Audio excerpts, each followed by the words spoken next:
Right, this is a deep dive into how the trust root is delivered to Sigstore clients. This has been kind of referred to already on the morning talk, so um, nice to see some structure here.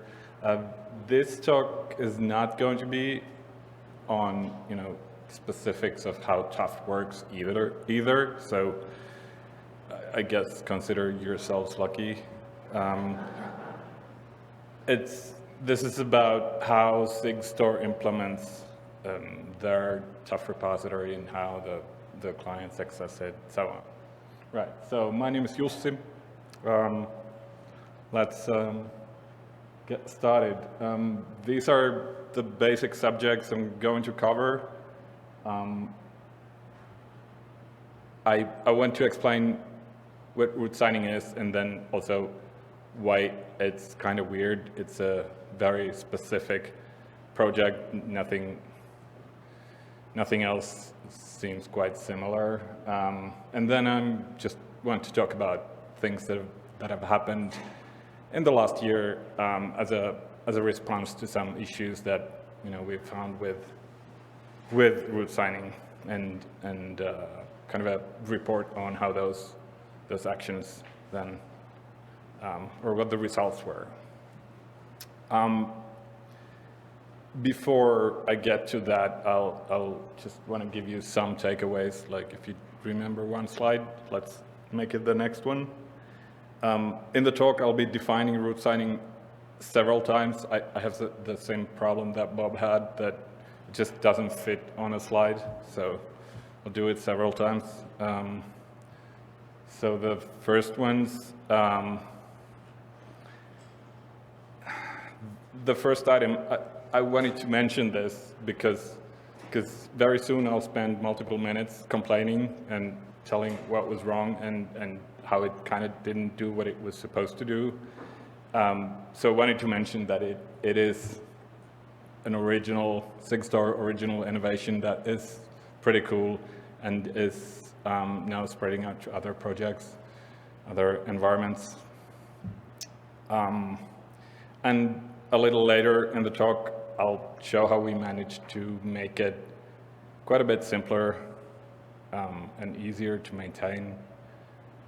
But that does not change the core fact that this is critical infrastructure that needs eyes on it. Otherwise, it's kind of pointless to try to do this kind of open trust management if we don't have people who look at it and have the ability to understand it, what's going on there.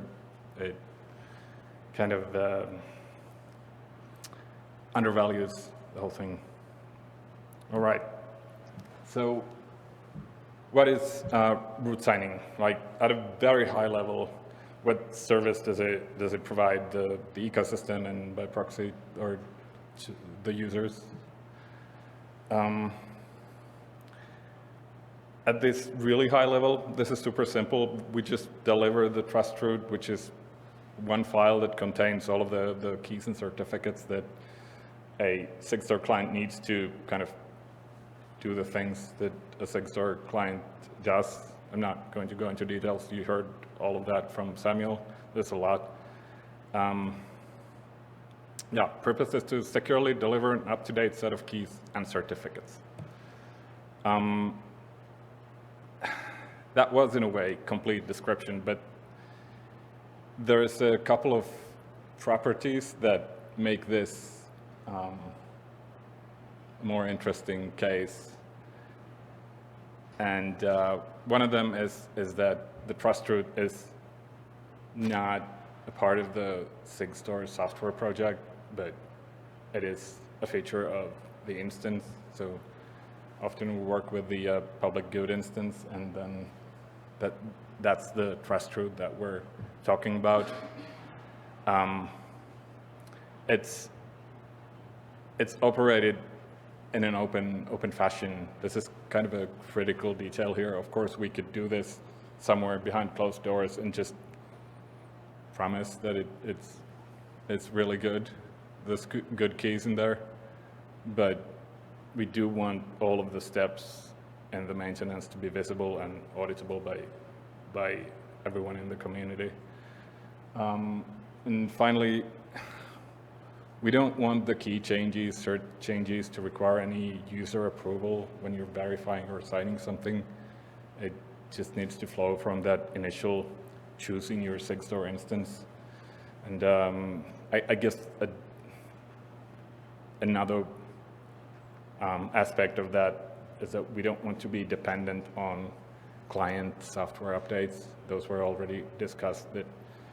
But the Sigstore instance, like the public good instance, doesn't want to rely on all of the clients doing updates of their embedded trust roots in a timely fashion.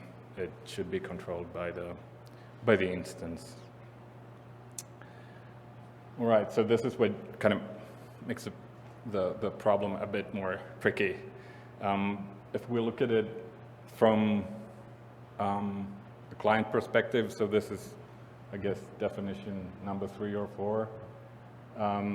It's, again, kind of simple. There's just a bunch of JSON files that don't really change that often, and clients can download them. That's it.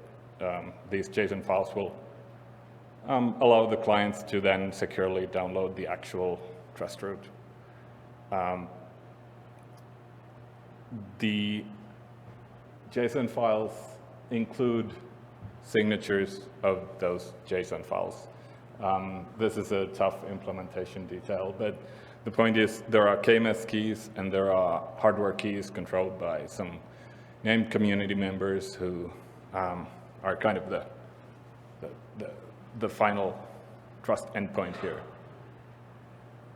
The KMS keys, they're used to sign regularly, like currently, I think every 3 days, and I'd like to move that to every day or even more. The people who have these hardware keys, they sign a few times a year, depending on need. So from the client perspective, this is not very tricky.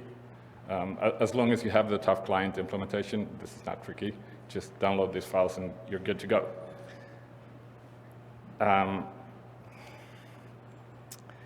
Now, if you actually look at how these JSON files are produced, it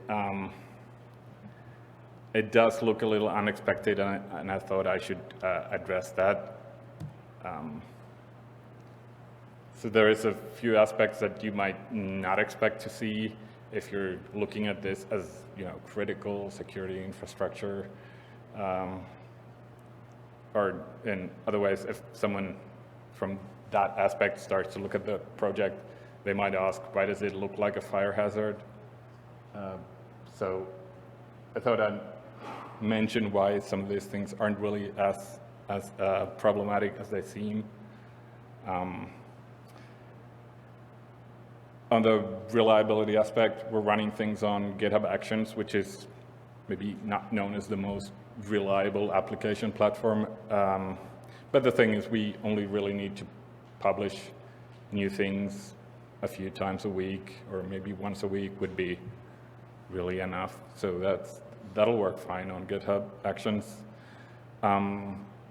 We have KMS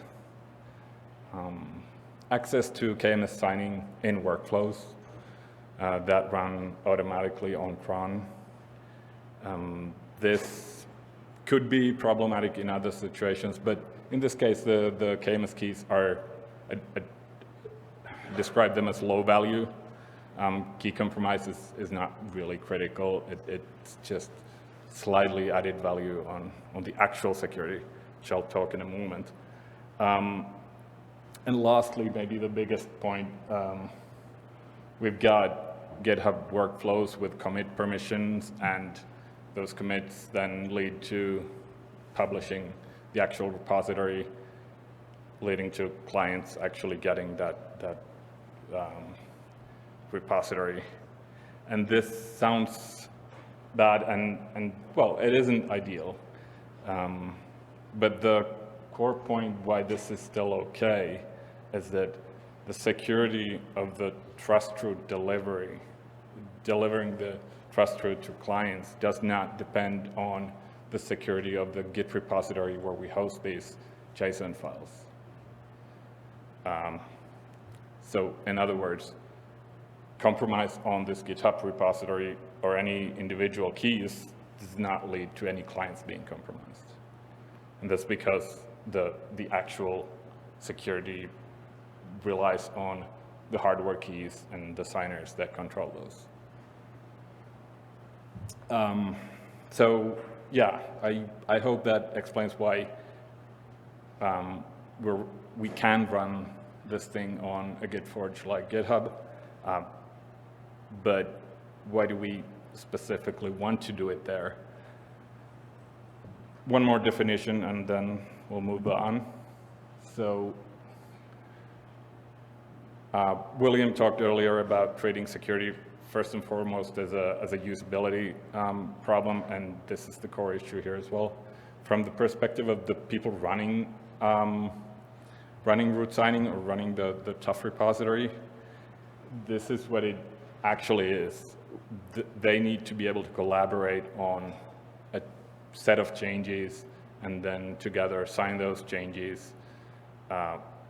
And to sign them, they need to do it locally on their own machines that they control, because you can't just blindly give control of your hardware keys to a web app or something. And to make this collaboration reasonable, we need some machines to also collaborate, to give us some details about the status of the change set, who needs to sign, and what's already done, and so on. And I'm sure you could build a platform from scratch for that, but it's also clearly very close to Git plus a Git forge like GitHub. So that's why we run on GitHub. It just gives us so much of this needed feature set, this collaboration side, that it just makes sense. All right, that maybe gives a very high level overview of what root signing is. And I'll next talk a bit about the issues that we had and what led to what was essentially a rewrite. So the signing process was definitely hard to follow. And the code and data were tightly coupled, leading to changes kind of being tested in production. Just not ideal for something that is critical infra. And these two things also kind of work together in making the problem even harder. So what did we end up doing? We separated the code and data. We have a separate software project now called tuf-on-ci that is just a generic tuf repository and management and signing tool. And root signing, that is the Sigstore project, now only contains metadata, that is the JSON files and some GitHub workflows that call actions from tuf-on-ci. And I'm not showing all of the different workflows, and you probably can't see much of that one either, but this is a workflow that runs on cron and creates a new, as an example, this one creates a new signing event PR.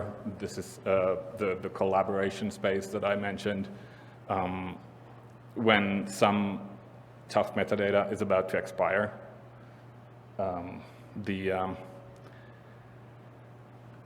so this one creates a new commit in the PR and updates some metadata like the expiry time that was the problem, and then in that PR, any commit, like whether it's by a bot or a human, triggers some other workflows that then do comments like depend-a-bot does, so kind of updating the status of that signing event.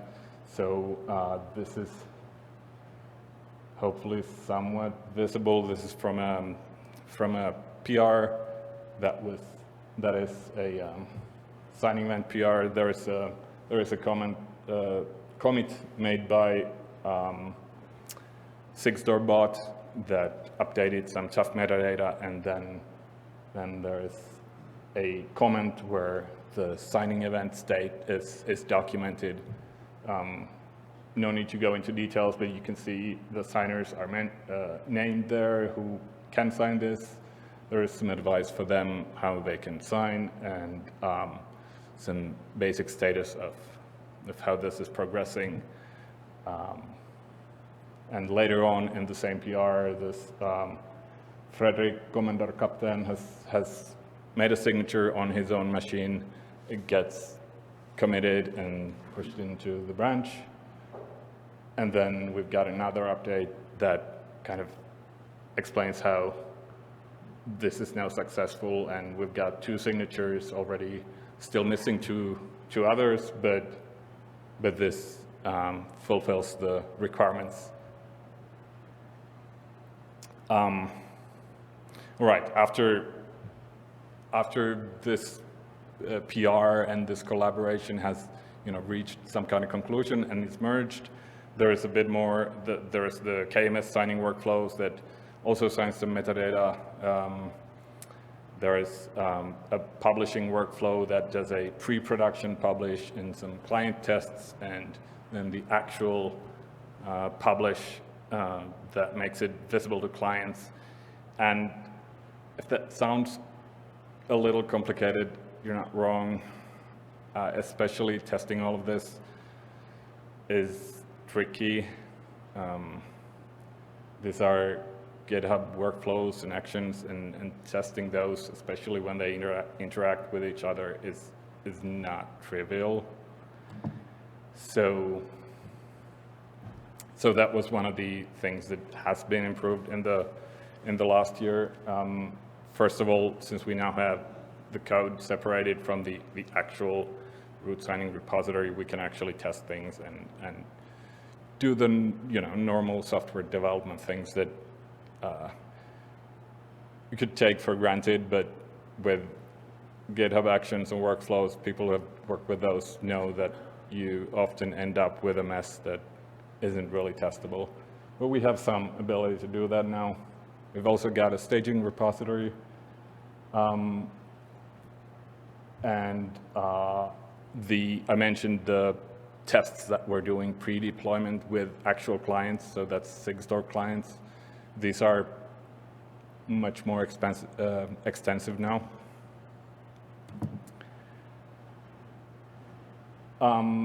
The actual sort of signing event was improved both in the signer side, so the tool that you're running locally on your machine is slightly better, and then I showed you some screenshots of the actual pull requests that are used to manage that. I think it's not amazing, but it is a lot better. So this whole thing happened over the past year or so.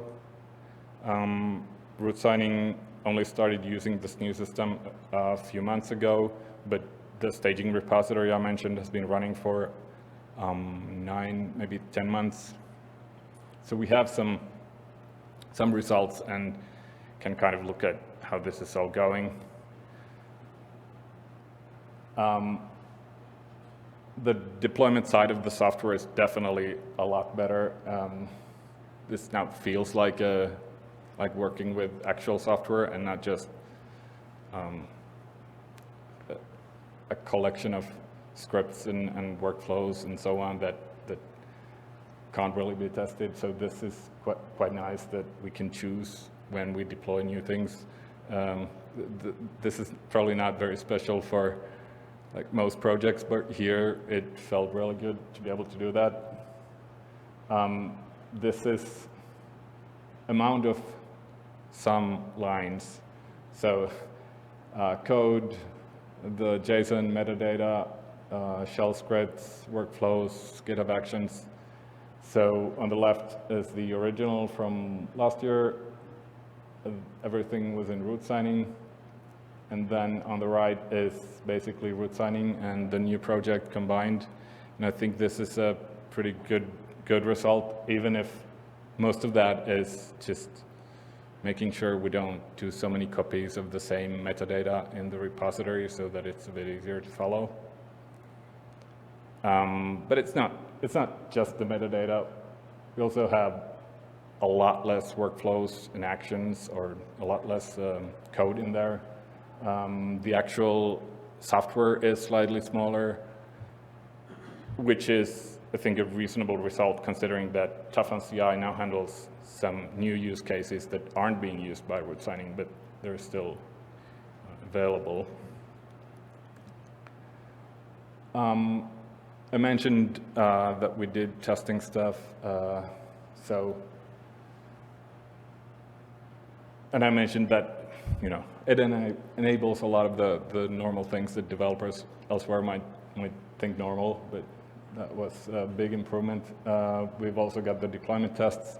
They cover all major Sigstore clients with an asterisk because Rust is not quite yet supported, but there should be no blockers. It just needs to be added. Yeah, and being able to deploy new root signing-like repositories very easily is really great. So we've got staging, obviously, that works. But also, if I want to just test some new feature or something like that, I can set up a new repository that looks like root signing in a few minutes. And yeah, that's a big advantage.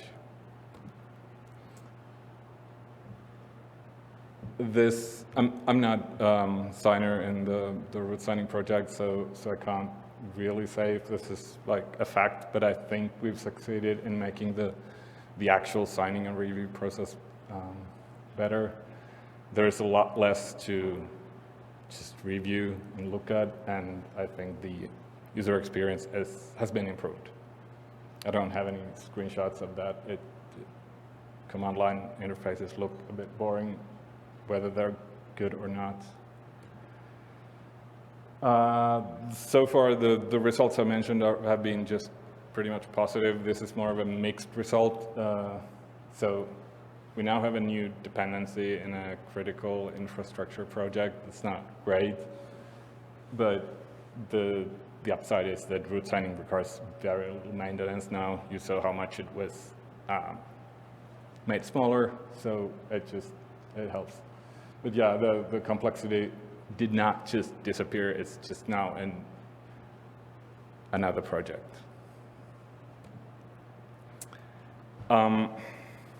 Yeah, and I started this by saying that root signing is a cool technology that is spreading to other projects, and I think that's now a reality. GitHub already uses the tuf-on-ci for their attestations feature, and others are at least evaluating. I don't know if the Docker folks are here at all. I think not, but they've been doing things with tuf-on-ci. Last week, the Rust Foundation folks mentioned that they are looking at using tuf-on-ci as well. And you never know with open source, like, does this lead to shared maintenance and maybe a little less work for Sigstore in maintaining this stuff? But I think it's a good sign. So we'll see how that goes. As we're waiting for questions, I'll just say as someone who helps to maintain root signing, all of the work you've done to simplify this is fantastic. It makes maintenance so much easier and a lot more easy to reason about what's actually going on in the repository. Do we have any questions?